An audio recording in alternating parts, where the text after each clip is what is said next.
हर हर महादेव, जय भोलेनाथ। नमस्कार, मैं साधना पांडे मार्गदर्शन पे आपका स्वागत है। दोस्तों, मैं बात करूंगी आज धनदायक पोटली बनाने की।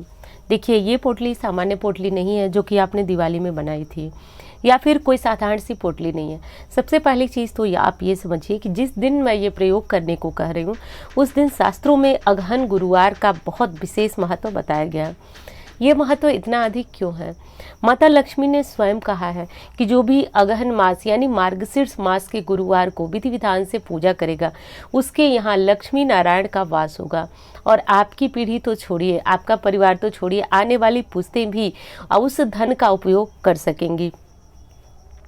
तो देखिए, आपने यदि अगहन गुरुवार का व्रत रखा तो बहुत अच्छी बात है, नहीं रख पाए तो कोई बात नहीं, अगले साल रख लीजिए। इस व्रत का विधान ऐसा है कि एक बार प्रारंभ करने के बाद आपको 12 सालों तक इस व्रत को लगातार रखना होता है। और मासिक धर्म इत्यादि के अंतर्गत जो है आपको पूजा नहीं करनी होती है, लेकिन व्रत को खंडित नहीं किया जाता है। इसकी विधि मैंने पूरी तरीके से चैनल पे पहले गुरुवार से पूर्व ही डाल दी थी, आप लोगों ने उसे देखा भी। लेकिन कुछ लोग अब पूछ रहे हैं कि क्या उस गुरुवार का व्रत अब रखा जा सकता है दूसरे गुरुवार से? तो शास्त्रों के विधान के अनुसार तो नहीं रखा जा सकता है, क्योंकि प्रथम गुरुवार से ही इस व्रत को प्रारंभ किया जाता है। इसमें कृष्ण पक्ष शुक्ल पक्ष जैसा कोई भी भेदभाव नहीं है। एक चीज़ और बता दूं कि इस गुरुवार को किए जाने वाले उपाय कभी भी खाली तो नहीं जाते हैं। शास्त्रों में ये कहा गया है कि चाहे कितने भी गरीब हों, किसी व्यक्ति के कुंडली में चाहे जितना भी दारिद्र्य योग बना हुआ है, यदि अगहन गुरुवार का व्रत रखें और उस उपाय को करें जो कि मैं अभी बताने जा रही हूँ, तो उसकी कुंडली से दारिद्र्य योग भी समाप्त होता है, ऐसी क्षमता है।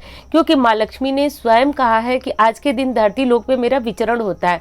विचरण कब होता है? तो देखिए, वैसे तो शाम को हम लक्ष्मी पूजा करते हैं, लेकिन अगहन गुरुवार की विशेषता यह है कि इस समय ब्रह्म मुहूर्त में ही जगना है। जग के आपको अपने घर, देखिए व्रत रखते हैं तब तो आपको पहले वीडियो देखनी होगी। और एक चीज़ और बार बार आपको कहती हूँ, चैनल को सब्सक्राइब कर लीजिएगा, क्योंकि सब्सक्राइब किए रहेंगे तो मैं सोचती हूँ कि जो भी मार्गदर्शन के सब्सक्राइबर है निश्चित रूप से उनकी काया पलट हो। उसके लिए मैं बहुत अधिक प्रयास भी करती हूँ और एक से एक शास्त्रीय उपाय बताती हूँ। यदि किसी चीज़ से चूक रहे हो आप, तो आपके जीवन में निश्चित रूप से कोई ना कोई उपाय आपको प्रभाव डालेगा ही डालेगा। ये तो मैं पूरी दृढ़ विश्वास के साथ कर रही हूँ। मेरी प्रयास, मेरी कोशिशों को आप तभी सफल कर पाएंगे जब आप समय समय से वीडियो को देख पाएंगे। उसके लिए चैनल को सब्सक्राइब करके और ऑल की जो बटन आती है उसे दबा दें। और एक वीडियो यदि पसंद आती है तो लाइक ज़रूर करें, क्योंकि आपके लाइक ही मेरे लिए बहुत बड़ी प्रेरणा बनते हैं। आगे बात करते हैं। तो शास्त्रों में ये कहा गया है, हाँ कुछ लोग जो बातें मैं बता रही हूँ उसको हो सकता है कि आपकी टाइम जो है आपको लगे कि मैं टाइम जो है खींच रही हूँ, लेकिन एक चीज़ आप समझिए, कोई उपाय तभी फलीभूत होता है जब आप उसके बारे में बता रहे। और मेरी जल्दी कितनी है, आपसे भी ज़्यादा जल्दी शायद मुझे है। मेरी आवाज़ से भी आपको लग रही होगी कि मैं कितनी ज़्यादा जल्दीबाजी में हूँ, लेकिन चीज़ें बताने की कोशिश कर रही हूँ, समझिए बात को। तो मैं बता रही थी कि आपको जब अगहन गुरुवार का व्रत रखना है या नहीं रखना है, लेकिन गुरुवार के दिन आपको एक काम तो करना है जो मार्गशीर्ष मास में पड़ता है। पहली वीडियो में भी मैंने बताया कि आपको ब्रह्म मुहूर्त में जग जाना है। अपने घर की गृहिणी है तो घर में पूरी तरह से जो है आप पोछा ओछा आज बिल्कुल नहीं लगाएंगे। वैसे तो गुरुवार व्रत का नियम होता है अगहन गुरुवार में कि संध्या समय ही साफ सफाई कर ली जाती है, सूर्यास्त से पूर्व ही सारी सफाई कर ली जाती है। लेकिन हम तो व्रत रख नहीं रहे हैं तो हम उसी दिन सफाई करेंगे, लेकिन पोछा वगैरह नहीं लगाएंगे, दरवाजे पे जो पानी वानी डाल के धुलते हैं वैसा कुछ नहीं करेंगे। एक काम आप कर सकती हैं, गुरुवार के दिन सुबह जगते ही आप अपने पूरे घर की जो झाड़ू है वो लगा करके और घर में दरवाजे खिड़कियां जितनी है खोल दें, क्योंकि ब्रह्म मुहूर्त में ही अगहन गुरुवार में माँ का आशीर्वाद है, नारायण का आशीर्वाद है कि उनका जो है वास होता है घरों में। और एक मुख्य दरवाजे पे दीपक बना जला दें, हो सके संभव हो तो एक रंगोली जरूर बना दें, क्योंकि दरवाजे पे दीपक रखना, रंगोली रखना बहुत श्रेष्ठ होता है आज के दिन। तो ये सारे काम आप कर लें, क्योंकि ये मुख्य चीज़ें हैं जो कि आपको ज़रूर करना चाहिए अगहन गुरुवार में। दूसरी चीज़ बता दूं कि आप व्रत रख रहे हैं तो बहुत अच्छी बात है, नहीं रख रहे हैं निराश ना हो, फिर अगले साल जो है समय आ गया। लेकिन मेरी पूरी कोशिश है कि बिना व्रत रखे भी आधे से अधिक जो पुण्य होता है व्रत का वो आपको पूरी तरह से भगवान की कृपा से मिल जाए। इसके लिए मेरा प्रयास जारी है।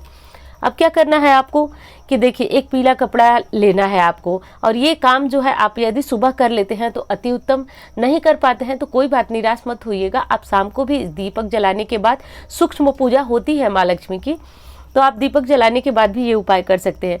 घर में धन की बचत नहीं होती है तो उसके लिए किया जाता है। जो धन आप कमा के लाते हैं उसके उपभोग के लिए किया जाता है। कहा जाता है कि आज के दिन इस प्रकार से पूजन करके ये उपाय कर लेते हैं, शास्त्रोक्त उपाय है, तो आपके यहाँ लक्ष्मी स्थायी रूप से वास करती है। वैसे तो शास्त्रों में ये भी कहा गया है लक्ष्मी चंचला है, वो किसी के यहाँ स्थायी रूप से नहीं रहती हैं, लेकिन उनको रोकने के कुछ प्रयास हमारे जो शास्त्र हैं वो करते हैं, क्योंकि लक्ष्मी के बिना तो ना पहले काम चला ना आज काम चलेगा। तो करना यह है कि पीला कपड़ा ले लीजिए, कपड़ा ले करके और उसमें जो सामग्री है वो मैं बताती जा रही हूँ। एक नारियल ले लीजिए पानी वाला, वो ले लीजिए, कोशिश कीजिए छोटा ही नारियल लें क्योंकि उसकी हमको पोटली बनानी है। और दूसरी अगली चीज़ है सुपारी। सुपारी तो घरों में भी मिलती है, पूजा वूजा हम लोग करते हैं तो, और नहीं तो आप बाज़ार से भी लाए, आराम से मिल जाएगी किराने के। एक सिक्का ले लें, सिक्का यदि चांदी का हो हमारे पास तो बहुत उत्तम है, लेकिन नहीं हो तो आप तब भी ये उपाय करेंगे। साधारण जो सिक्के होते हैं वो 1 का सिक्का ले लीजिए, 5 का, 1 का, 2 का मत लीजिएगा, तो 5 का 1 का सिक्का ले लें और सारी सामग्री को एक साथ, हाँ दुर्वा भी ले लें। दुर्वा बहुत शुभ माना जाता है, कहा जाता है कि इसके जो तृण होते हैं सब में माँ लक्ष्मी का वास होता है, एक एक तिनके में। तो दुर्वा ले लें और उसकी एक मतलब जैसे गांठ टाइप का बना लें, एक बंडल छोटा सा ही हो, लेकिन एक बंडल दुर्वा से ही, दुर्वा को बांध कर एक बंडल बना लें। ये सारी सामग्री एक साथ रख के शाम को दीपक जलाएं। जलाने के बाद चाहे तो श्री सूक्त का पाठ करें, चाहे कनक धारा स्तोत्र का पाठ करें, चाहे विष्णु सहस्त्र नाम का पाठ करें। एक घी का दीपक जला लें या फिर तिल के तेल का दीपक जला लें। बैठ करके भगवान की पूरी पूजा प्रार्थना प्रारंभ कर लें। उसके बाद ये जो सामग्री आपने रखा वो पीले कपड़े पे रहने दें। अब ये पूरी रात जो है पीले कपड़े पे आपकी पड़ी रहेगी, लेकिन आपको इसको बांध दें। जब आपकी पूजा हो जाए तो माँ लक्ष्मी के किसी भी मंत्र को बोलते हुए इस पोटली को बांध देना है।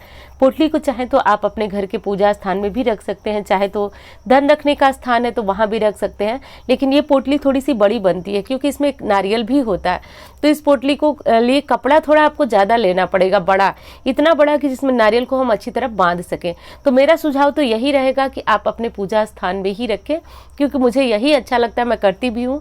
तो पूजा स्थान में उसे रख दीजिए। और हर गुरुवार को ये पोटली नहीं बनानी है आपको, बल्कि साल में ये एक बार बनती है। तो आज के दिन इस उपाय को कीजिएगा, बहुत विशेष उपाय है। इसको मंदिर में ही रख दीजिएगा, अपने घर के मंदिर में, और हो सके तो उसके आगे कोई फोटो वोटो खड़ा कर दीजिएगा, क्योंकि बाहर से आने जाने वालों की दृष्टि यदि आपके मंदिर में पड़ती है तो वो निश्चित रूप से पूछेंगे कि ये पोटली कैसी है, क्या है। तो उसके लिए आगे कोई फोटो माँ लक्ष्मी की रख दीजिए, उन पर पूजन कीजिए, और ये पोटली पूरे साल के लिए आपके मंदिर में रहेगी। आप देखेंगे कैसे जीवन में बदलाव होता है, चमत्कार होता है। एक चीज़ बस ध्यान रखिए, पोटली बनाते समय आपके भाव पूरी अच्छी तरह से ये होने चाहिए कि आज माँ लक्ष्मी का प्रवेश मेरे घर में हुआ है। और जो उपाय मैंने सुबह बताई वो भी ध्यान रखिएगा। ऐसा न हो कि आप 7 बजे उठ रहे हैं सो करके और कोई नियम नहीं पालन कर रहे, बस सामान को कपड़े में बांध दिया, बन गई है। उसमें जो मूल चीज़ होती है वो हमारी भावनाएं होती है। तो इसका ध्यान रखिएगा, पूरी तरह से जैसे मैंने बताया उस तरह से पोटली निर्माण कीजिएगा। देखिएगा कैसे नारायण के साथ लक्ष्मी स्थायी रूप से आपके घर में वास करती है। मेरे कहने से तो यही समझिए कि पोटली को मंदिर में ही छोड़ दीजिए, क्योंकि प्रतिदिन धूप दीप इत्यादि हम दिखाएंगे, और वो पोटली मात्र पोटली नहीं रहेगी, वो माँ लक्ष्मी का स्वरूप मानेगी, क्योंकि जो चीज़ें मैंने उसमें रखवाई सारी चीज़ें वो माँ लक्ष्मी का स्वरूप है। मैंने क्या, मैं तो अपना एक आपको माध्यम बनी हूँ, ये हमारे शास्त्र बताया।